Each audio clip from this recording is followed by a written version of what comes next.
In the narrow, sun-worn streets of southern Italy, where loyalty is everything, and power is taken, not given, life doesn't wait for you to catch up. It moves fast. And if you fall behind, you stay there. In places like this, opportunity isn't something you're given. It's something you take, or something you never see at all. And in one of these forgotten streets, a boy was born into nothing, but destined for everything. This is the story of Luca Romano, a man who climbed from poverty to become one of the most feared mafia bosses in Italy.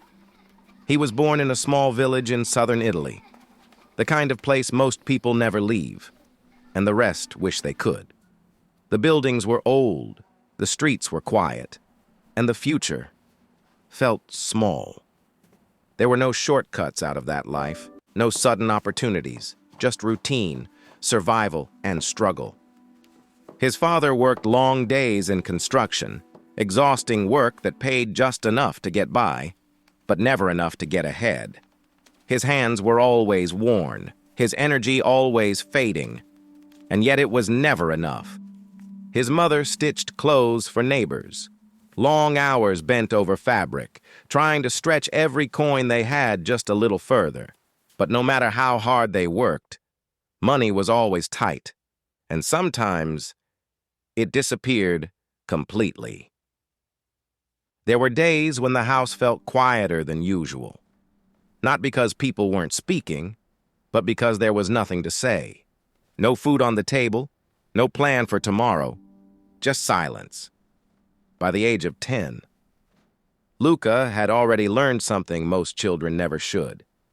He learned that waiting doesn't work, that hoping doesn't change anything, and that if you want to survive, you don't ask, you take.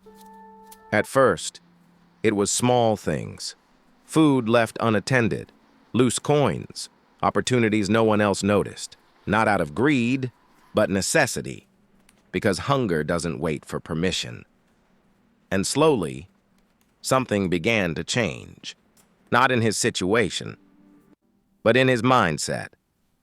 While other children still believed things would get better, Luca stopped believing and started observing.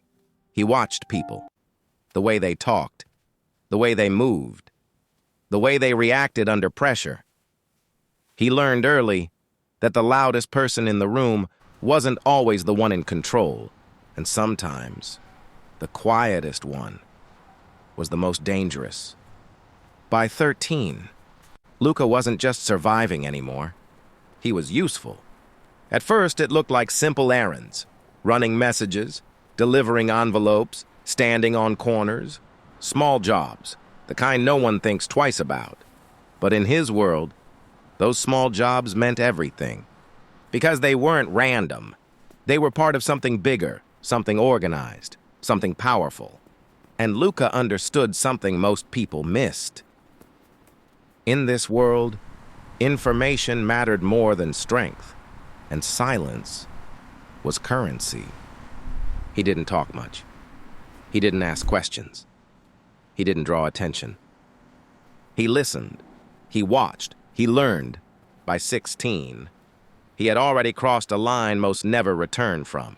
He was stealing, not just to survive anymore, but because it worked, because it gave him control. And by 18, he had moved even further, collecting debts. Not for himself, but for people far more dangerous than him. People who didn't forgive mistakes. People who didn't give second chances. And that's when they noticed him.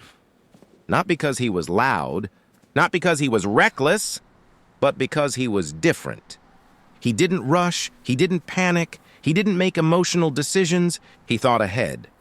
He calculated, and most importantly, he didn't fear consequences the way others did. That combination made him valuable. Luca entered the organization at the lowest level. No power, no authority, no respect. Just another face in a room full of men trying to prove themselves. The situation is delicate. But he wasn't there to We must impress proceed anyone. with caution. He was there to understand how everything worked. While others chased quick money, fast wins, The numbers short-term don't lie. gains, We need to act Luca now. paid attention to something You're a else fool. entirely. This will ruin us. People. Who they trusted, who they feared, who they followed. This is your fault. And You said it why? was secure. He My learned fault? that You're the power one who rushed didn't the come timeline. from I told you it violence wasn't ready. alone. Violence was loud, visible, temporary. Real power was quiet. It moved through influence, through relationships, through control. And once you understood that, you didn't need to fight. You just needed to position yourself correctly. When a rival crew started expanding into their territory, most of the organization reacted the same way. Aggression, anger, immediate retaliation. They wanted to send a message. But Luca saw it differently. This is unacceptable. Fighting them How would could you only let create this happen? noise, attention, risk. So instead, he dismantled them, quietly, This piece is completely by piece. unacceptable. He We're cut finished off if we their go down this road. connections, You think I don't know that disrupted you have their a better operations, option? I'm all ears. turned their allies against them, until eventually, there was nothing left. No big confrontation, no dramatic ending, just absence. And that's when everything changed. By 25, Luca wasn't just another member. He was indispensable. Not because of what he did publicly, but because of what he understood privately. With influence came opportunity.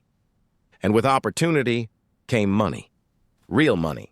Not small jobs, not street-level transactions, something bigger. Luca expanded beyond the streets. Construction contracts, import businesses, nightclubs. Legitimate on the surface, I understand but all your connected concerns. beneath. However, Every move, the numbers speak for every themselves. decision had We one proceed as purpose: planned. to make himself untouchable. Because the more layers you build, the harder it becomes for anyone to reach you. But power creates attention, and attention creates enemies. The same people who once overlooked him started watching him carefully. They saw the way things were shifting, the way influence was moving, the way Luca was positioning himself. Not just as a participant, but as a threat. Then it happened, not unexpected, but unavoidable. A betrayal. Someone he trusted, someone close enough to matter, tried to remove him. In this world, that's how things change. Not through announcements, but through attempts. But Luca survived, and in that moment, something fundamental shifted. Up until then, he had been playing the game, learning it, navigating it, adapting to it. But survival changes perspective, because once someone tries to take everything from you, you stop thinking about survival and start thinking about control.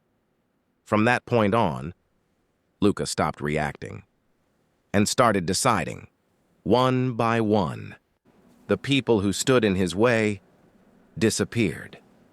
Not publicly, not dramatically. Just gone. No noise, no chaos, just silence. And fear, because uncertainty is more powerful than violence. When people don't know what happened, they imagine something worse. By his early 30s, Luca Romano was no longer taking orders. He was giving them. The same rooms he once sat quietly in now revolved around him. The same people who once overlooked him now answered to him. The boy who once stole bread just to survive now controlled millions. Politicians knew his name, even if they never said it out loud. Businesses depended on him, even if they pretended they didn't. And his word was law. But power doesn't come without cost. The higher you climb, the fewer people you can trust. Because in a world built on loyalty, loyalty is always temporary. Friends become cautious, allies become strategic, and trust becomes impossible. Every conversation has a purpose, every relationship has a limit, and every decision carries weight. Luca built an empire, but empires don't protect you from isolation. If anything, they guarantee it, because when you control everything, you stand alone. And eventually, silence returns. Not the silence of poverty, but the silence of distance, the silence of knowing that everyone around you is there for a reason, and that reason The can projections are clear. change. We move now. Luca or we Romano don't built move at all. everything from nothing. A life, a system, a legacy. But the question isn't just how far he climbed, it's what it cost him to get there. Because in the end, power doesn't just change a man, it reveals who he really is.